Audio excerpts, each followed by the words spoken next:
So welcome back. We have with us, yes, Professor Khurana. Last video we talked about the UN Secretary Council resolution passed on 28th March 2024, which talked about ceasefire during the Ramadan season and release of hostages. Rest of the world was in favor of it, or I would say the UN members were in permanent members were favor of it. Beyond America abstained from it. They were not ready to accept. We talked about that how the different world or the different countries have reacted to it. But let us talk in detail, because there we just mentioned about the countries like Netherlands, role of Malta, and all that. I think we need to discuss all that in detail. So, first of all, I would like to ask you, what was the stand of Palestinian ambassador during that particular meeting or regarding this ceasefire and releasing of the hostages in Israel Hamas war? Sure.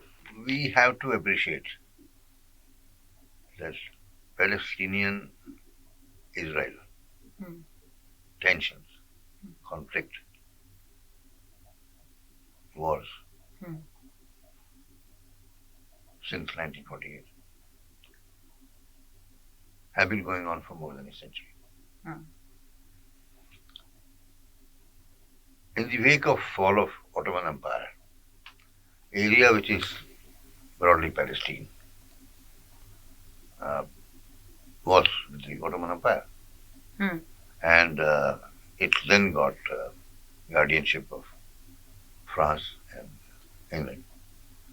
I'm saying it nicely, guardianship. So UN, or rather its earlier version, gave this guardianship responsibility formally to England, and that is what is known as the Balfour Declaration. He was the foreign minister at that time. Clear intention was that there will be some area carved out for Israel and some bigger area carved out for Palestine, also because of higher population, 7 times. And roughly the area was also like that. Now this thing could not be implemented after Second World War. And Israel got Israel, or Israelis got Israel, the Jews got Israel. But before there could be a handing over to Palestine, a war broke out among them. And a peace has never been signed since then. Yes. Okay. Now connecting it further to that, there have been many movements in UN, more than a dozen, where resolutions had been passed. And the resolution on one hand talked about 2 nations, that there be a nation for Israel. Yeah, 2-state theory. This kind of broke down after 67 and then 73, when Egypt and Jordan, Syria, Lebanon got a severe jolt, military sense. So the military victory there changed the equation. However, therefore the load on the diplomatic ways of solving it came up. Now, this 28th March 2024 can be described as a quasi-victory. Victory for whom? For what? Victory for peace. Yes. Because it had and it has the potential to make this temporary ceasefire, which was only up to end of Ramadan. So today it has ended. Actually. It has, and was it initiated? Somehow it was on papers, but not exactly. It's like this. UN or any other peace council like this, or international organization, when there is a dispute, there is a mechanism or desire to talk behind the public show and go towards resolution of a problem, if not the resolution itself. Slowly the world opinion has been changing. Okay. With the changing of the world opinion, if we look at just last 3 years, the number of resolutions which have been passed, could have been passed in Council as well as in the Security Council as well as the General Assembly, is majority. There is one proposal which was put up by the NATO countries, which was vetoed by China and Russia. All the others have only talked about peace. But on the ground, virus has kept on increasing. We don't want to count numbers. There are something like 33,000 people dying. So people are talking about, the ambassadors or the world leaders are talking about, but they are not coming in front. I could only, if we talk about India itself. What is the stance of India when it's confused. Netherlands and other, even a small nation, I won't say small, but a nation like Malta has come up, have taken a South Africa taken, but India is not speaking full, I must say, openly about it. We are saying in a subtle way, but not openly, surfaced. Towards the end of the discussion, we should pick it up again. Okay. Because India has done what was not expected of it. And if the readings which I do of various think tanks and so on are any guide, the situation, the position of China in the what could have been called third world or now it's called global south has gone up many notches. Relatively speaking, if not actually. India's position, which was otherwise it was being positioned as a leader or one of the leaders of the global south, gone down. Gone down, yes. So it came on the shoulders of a country like South Africa, which is not strong economically anymore, to raise this and also go to the ICJ in the context of designating Israel as doing homicide, what we call this mass genocide. Genocide, right? So it has been, because the NATO countries are on one side, so who's left? Developing countries are left. But if we look at NATO countries also, now they are also talking about peace. Now they are talking about now peace. They are also reason, echoing what others... From the outside, the reasons are as follows. That their own populations coming from this region, and the others also, thinking groups, youngsters, young workers, etc., are saying the stand which US is taking and what most of the European countries are following is not peaceful. It's not peaceful, yes. So we have a matrix of peaceful, non-peaceful, peaceful, non-peaceful, then it is non-peaceful. If in totality or majority, if we look at it, most of the nations are now calling for peace because they have understood very well that peace can guarantee economic growth. And when we talk about war, the economic development and growth is less. So now let's look at both sides of it, yes. As you rightly pointed out. There is a cost of war and there is a peace dividend. Exactly. Now, in these 15 next days, they may have got this ceasefire. Analyze how much more traffic went through this area, ship-wise, because otherwise there was a drop of almost half, more than half, of ships flying. And there's a cost of quite substantial, but I don't remember the number, so I will not give it. That traffic itself would have increased, right? Because US is going to give food aid. The Houthis and others will not fire bombs at their ships or this thing, right? So some of the advantages are back. Now let's try to understand. Because most of those countries, and we've given the numbers, most of those countries want ceasefire, have become pro-Palestinian people. Okay?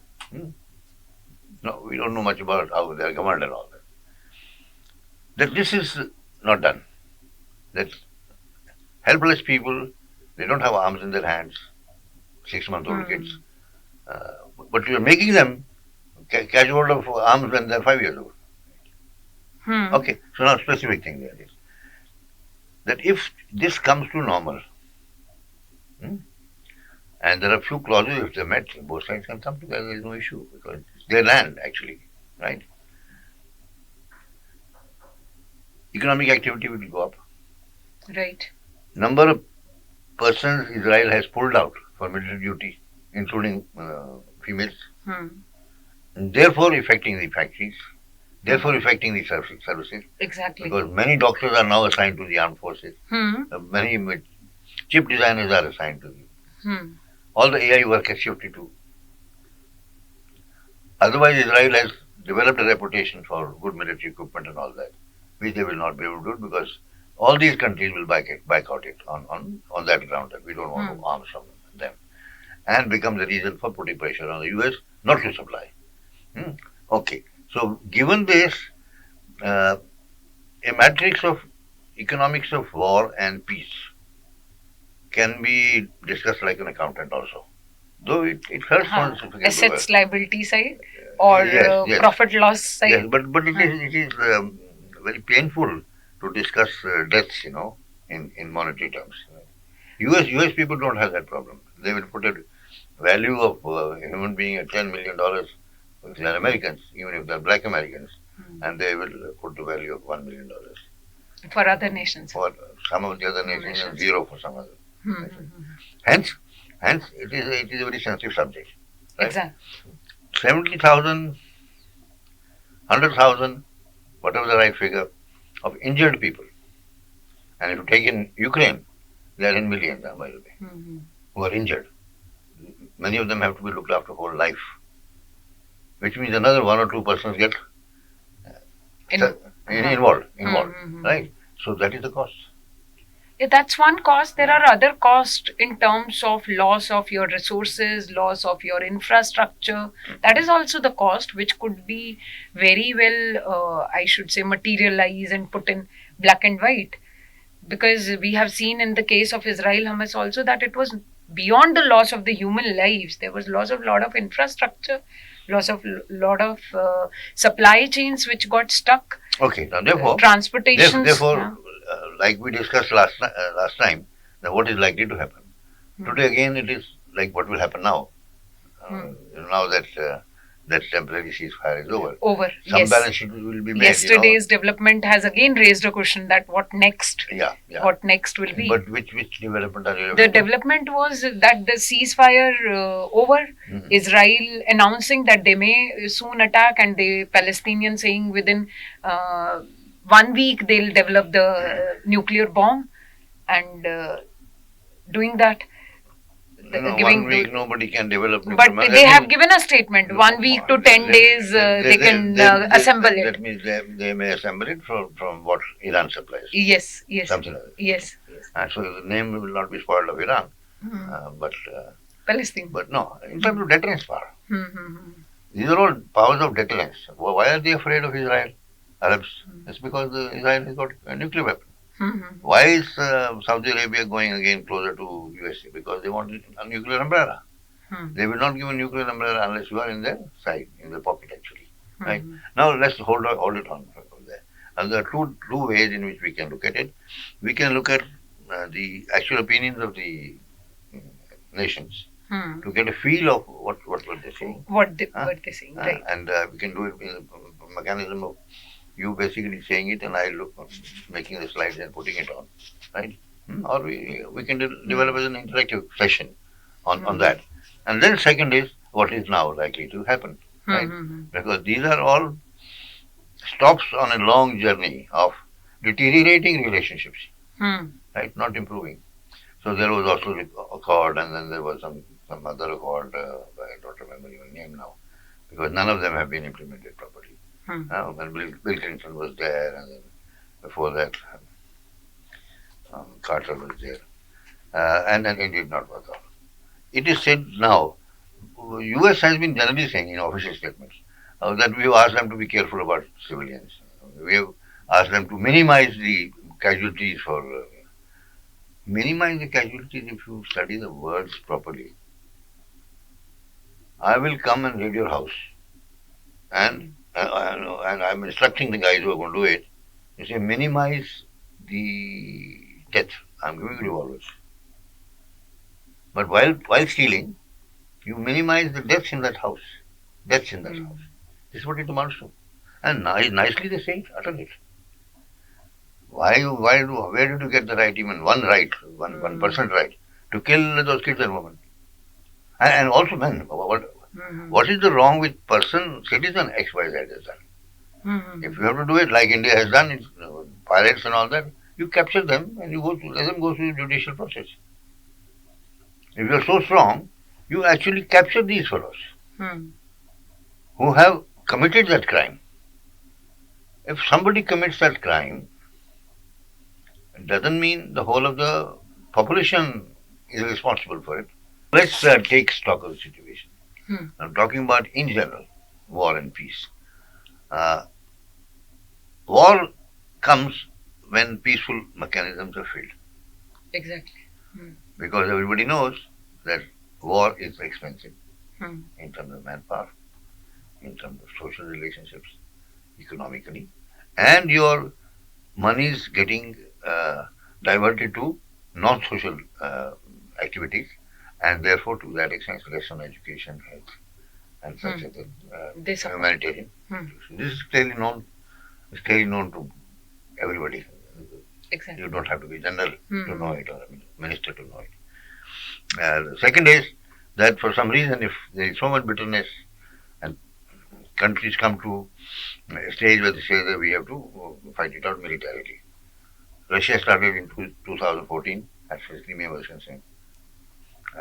And then really Ukraine also, because they were not able to sort out protection of Russian ethnic background people in that country.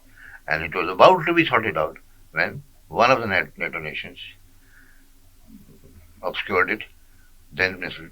Johnson, then Prime Minister or former Prime Minister, I think, of the UK, going and saying to Zelensky, don't sign the agreement. Okay. Now here we just said that there have been Oslo Accords, but none of that has worked actually, right? It has not worked.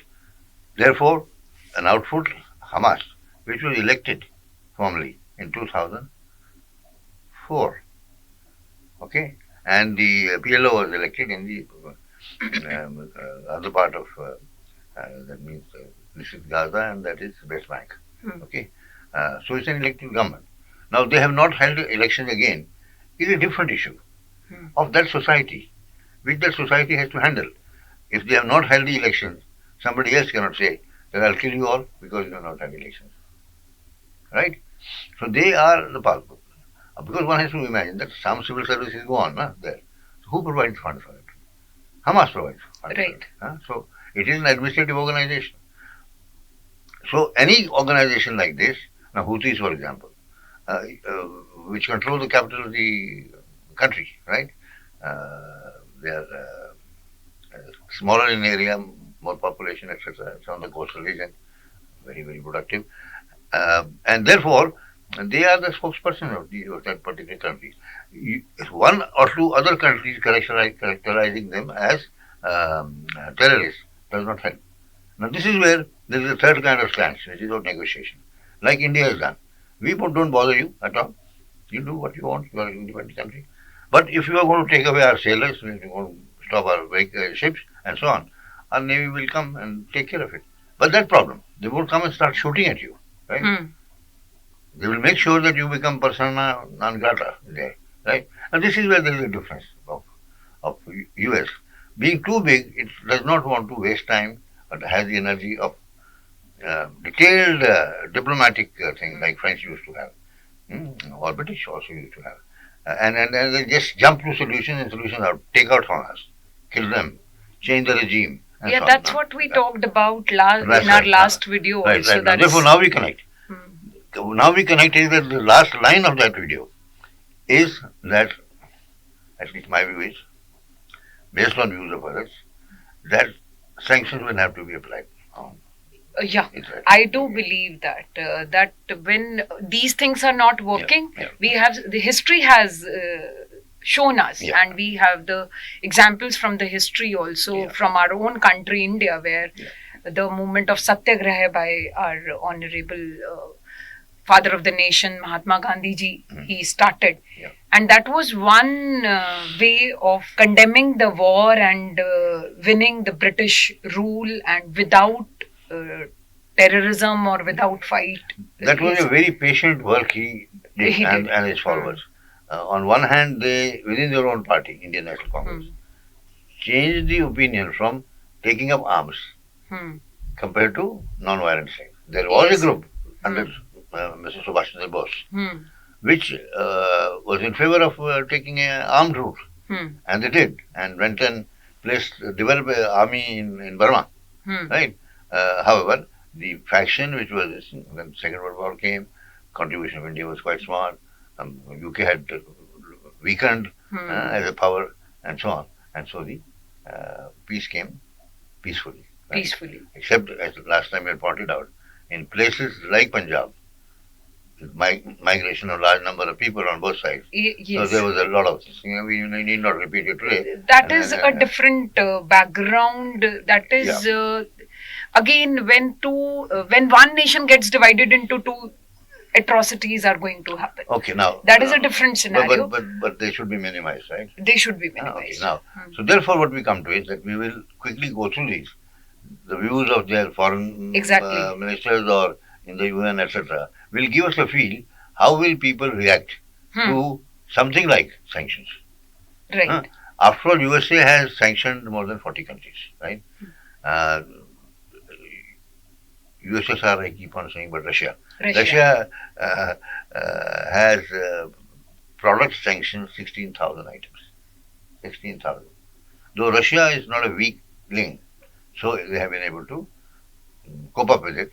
So what if they don't get some good nice chocolates or some good nice bras or good nice clothes and sports equipment or something like that? But otherwise, they have managed. And they managed to by creating alternate supply chains like a bypass. So you go via Kazakhstan, you go via Mumbai, you go via Shanghai, and so on. Right? So they have used the bypass operation very well and have been able to cope up. But there's $700 billion worth of financial property was grabbed by USA and Europe. So the reverse side of the coin is that would the group of nations not accept an idea of sanctions? Now, mind you, the Arab nations have not uttered a single word, though in the context of Mali and Burkina Faso and the three countries there, which have now found a federation also, AU did threaten saying, we will sanction you, but did not. Did not, yes. Did not. Pocketbook issues do come. Those who are buying defense equipment from Israel, but Israel may not be able to supply now anyway. If we have blocked them on the sea lanes, right, by guerrilla tactics actually, not direct confrontation of aircraft carriers or something like that. So then, like the Indian strategy of applying force only where it is required, but apply it in bulk. Send your warships also and so on, even though there are only 10 guys there. Because you don't want to lose a single one of your own. But your main purpose is what? You define the purpose. Purpose is to get this area rid of pirates. Right. But I don't go and throw bombs at their homeland. So this is my summary of the study of about 40 countries which have and are going through war, even now. And it is that in Sudan or it is Rwanda or whatever it is, the local population is the one which suffers. No medicines, no education. At the end, sir, it's common person who are common people, those who suffer whenever such wars take place. They have no fault. Then NATO countries should not try to become leaders for democracy and so on. Therefore, democracy for themselves, whatever it is, right? They have no basis for lecturing others. Yes, but it has been always, and that's what human, I would say, breed, or we are, humans are like that only, that whenever someone is power, they start teaching others. They may not follow themselves, but they start teaching others. There was a time when Europe was considered very backward. Countries. There's a time which came after Second World War and before that, that they started advancing in technology. So after Second World War, they had no competition, no wars. There are many people, they are good people. So they developed, they had no threat. Exactly, but now they are feeling that threat. That's why earlier, when they were earlier, if they were supporting US or, but now they have understood. I wonder. They have I understood. wonder. They're talking about migration problem, right? Hmm. Their own population is declining because 2 to 2 substitution is not there. Kids are maybe 1 or 2%. Yes, yes. And Japan facing also, that demographic also. crisis to a large The extent. crisis we should not say. It has to be managed. They will manage, right? Because actually, But the yes, population is older and older and older. older And population. fewer people have to support those older and older and older and older people again, right? By the way, it's a market segment. At one point of time, or 20 years ago, Japanese had tried to figure out land near Manisan, where they could have old age Yes, homes. yes. A whole mass of them could come like a city. So well, India always goes halfway. Okay, now let's look at these and come back to what the possible solutions are. Right. Issue. And just to put it in perspective, solution of mine is that diplomatic effort should continue, irrespective, right? So there should be a ray of hope, and then there should be. Yes, the world politics also, or geopolitical environment always says that these kind of issues are have always been dealt better diplomatically. And as you rightly mentioned, sanctioned have always played a very good role in such scenarios. Okay, thank you very much. Thank you, sir.